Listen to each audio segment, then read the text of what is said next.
गरीब माँ की 5 काली बेटियों की विदाई।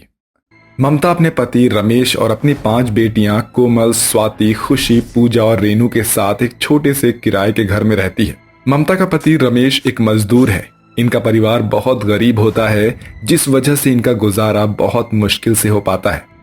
माँ, मुझे बहुत भूख लग रही है। कुछ खाने तो दो ना। सुबह से कुछ नहीं खाया है।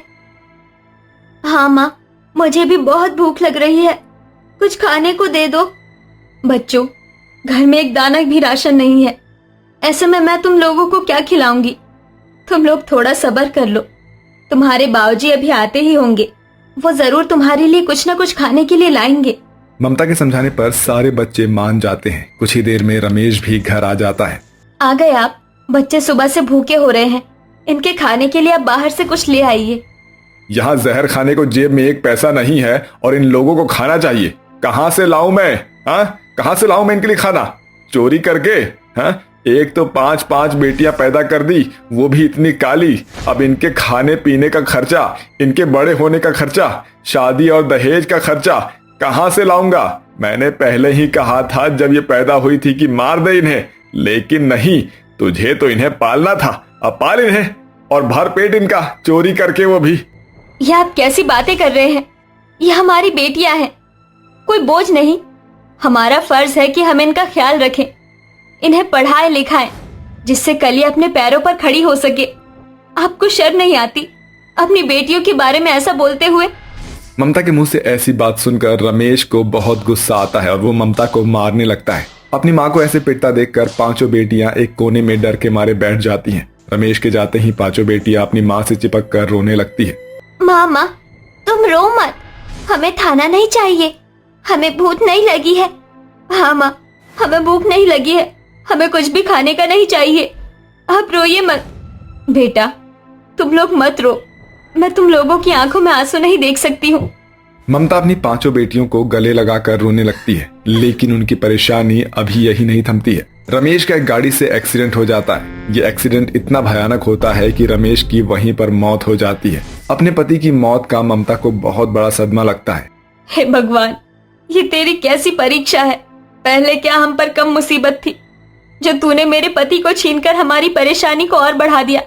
तूने मेरी बच्चियों के सर पर से बाप का साया हमेशा हमेशा के लिए हटा दिया। अब मैं अपनी इन बेटियों को कैसे पालूंगी? माँ, आप रोइए मत, सब ठीक हो जाएगा। हम है ना आपके साथ। रमेश के मरने की वजह से ममता के घर में काफी परेशानी आ जाती है। कई दिन इन सभी को भूखे पेट सोना पड़ता है। पैसे ना होने की वजह से घर का मकान मालिक भी इन्हें घर से निकाल देता है। भगवान, और तू हमारी कितनी परीक्षा लेगा? पहले मेरे पति और इन बच्चियों के पिता को छीन लिया, अब हमारे सर से छत भी छीन ली। भगवान, तो इतना निर्दयी कैसे हो सकता है? घर से निकाले जाने के बाद ममता अपनी 5 बेटियों के साथ दर दर भटकती है और ऐसे ही रात हो जाती है। वो सभी एक पेड़ के नीचे रात गुजारते हैं और सुबह होते ही। माँ, 2 दिनों से कुछ भी नहीं खाया है। बहुत भूख लग रही है। खाली पेट चलने की भी हिम्मत नहीं बची है। हाँ माँ, बहुत भूख लग रही है। मैं जानती हूँ बच्चों, तुम लोगों ने 2 दिन से कुछ भी नहीं खाया है।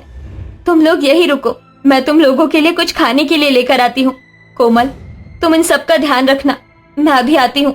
इतना बोलकर ममता खाने की तलाश में इधर उधर भटकने लगती है कि तभी उसे एक ढाबा दिखाई देता है, जहां वो सभी को खाना खाते हुए देखती है। सभी लोगों ने अपना बचा हुआ खाना थाली में छोड़ दिया था। ममता के पास पैसे नहीं थे, जिस वजह से वो खाना नहीं खरीद सकती थी। इसलिए वो इसी बचे हुए खाने को चुराती है और अपने बच्चों को खिलाने के लिए ले जाती है कि तभी उसे ढाबे का मालिक देख लेता है। बहन जी, आप ये क्या कर रही हैं? ये जूठा खाना कहाँ ले जा रही हैं? भाई साहब, मैं कोई चोर नहीं हूँ। मेरी बच्चियां 2 दिनों से भूखी है। उन्होंने कुछ नहीं खाया है, इसलिए मैं उनके लिए बचा हुआ खाना ले जा रही हूँ। आपको खाना ले जाने की कोई जरूरत नहीं है। इतना बोलकर बबलू सिंह ममता और उसकी बेटियों के लिए दूसरा खाना पैक करता है और ममता को दे देता है। ममता जल्दी से जाकर अपनी बेटियों को खाना खिला देती है, जिसे खाकर उसकी सभी बेटियां बहुत खुश होती हैं। बबलू सिंह एक अच्छा आदमी होता है। उससे ममता और उसकी बेटियों की परेशानी नहीं देखी जाती है, इसलिए वो ममता को अपने ही ढाबे पर काम पर रख लेता है। जिसके बाद ममता धीरे धीरे पैसे जोड़ जोड़ कर एक किराए का घर ले लेती है और अपनी बेटियों को पढ़ाती है। और ऐसे ही आज उसकी सभी बेटियां बड़ी हो जाती हैं। माँ, आपने बहुत काम कर लिया है। अब आपको और काम करने की जरूरत नहीं है।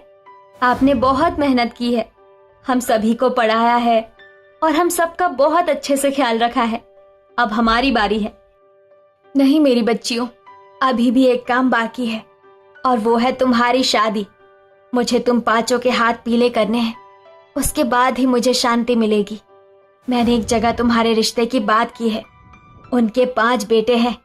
अगर तुम लोगों को कोई परेशानी ना हो तो मैं शादी की तारीख तय कर दूं। माँ जैसा आप कहें। ममता की 5 बेटियां हाँ बोल देती है, जिसके बाद कुछ ही दिनों के अंदर ममता की बेटियों की शादी विनीता के 5 बेटे अजय, विजय, मोनू, मोहित और राज से हो जाती है। ममता जी, आप तो जानती ही हैं कि मेरे बेटों की सरकारी नौकरी है। मेरे बेटों के लिए बड़े बड़े घर से रिश्ते आए थे, लेकिन मैंने आपकी बेटियों की शादी अपने बेटों के साथ कर दी। ऊपर से आपकी बेटियां इतनी काली भी हैं। लेकिन मैंने कुछ नहीं कहा। लेकिन मैं उम्मीद करती हूँ कि आपने दहेज तो अपनी बेटियों को अच्छा खासा दिया होगा। हाँ बहन जी, ये देखिए। क्या ये दहेज है? एक टीवी, बेड और एक अलमारी, वो भी ऐसी। इससे अच्छी अलमारी, बेड और टीवी तो मेरे नौकरों के घरों में है। अगर आप अपनी बेटियों की विदाई करना चाहती हो तो आपको दहेज का सारा सामान और 10 लाख रुपए देने होंगे, तभी आपकी बेटियों की विदाई होगी।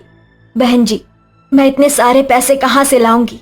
आपको तो पता है ना, मेरी इतनी हैसियत नहीं है कि मैं इतनी बड़ी रकम आपको दे पाऊं। अगर हैसियत नहीं है तो तुम्हारी बेटियों की विदाई भी नहीं हो सकती। चलो बेटा यहाँ से। विनीता जबरदस्ती अपने 5 बेटों को वहां से ले जा रही होती है कि तभी। रुकिए, आपको पता है हमारे देश में दहेज मांगना एक कानूनी अपराध है। अगर इस बारे में पुलिस को पता चलेगा कि आप हमसे दहेज मांग रही हैं, तो आपको कितने सालों की सजा हो सकती है, ये आप अच्छे से जानती हैं। हाँ, और बेइज्जती होगी वो अलग। आपके बेटों की तो सरकारी नौकरी है, तो क्या आपके बेटों में इतना भी दम नहीं है कि वो अपने बलबूते पर बिना दहेज के हमें ले जा सके? और हाँ, काला होना कोई पाप नहीं है, समझिए आप। हाँ माँ, ये बिल्कुल ठीक कह रहे हैं। हमारे पास किसी भी चीज की कमी नहीं है। हाँ माँ, भैया ठीक कह रहे हैं। और रही बात काले रंग की, तो हम लोग भी तो सांवले ही हैं। ये अमीर गरीब काला गोरा कुछ भी नहीं होता ऐसा। बहू, मुझे माफ कर देना। मुझे मेरी गलतियों का एहसास हो चुका है और मेरी आंखें खुल गई है। विनीता को अपनी गलती पर पछतावा होता है, जिसके बाद वो अपनी बहुओं को बिना दहेज के ले जाती है और उन सभी बहनों की विदाई हो जाती है और अब 5 बहनें खुशी खुशी अपने ससुराल में रहती हैं।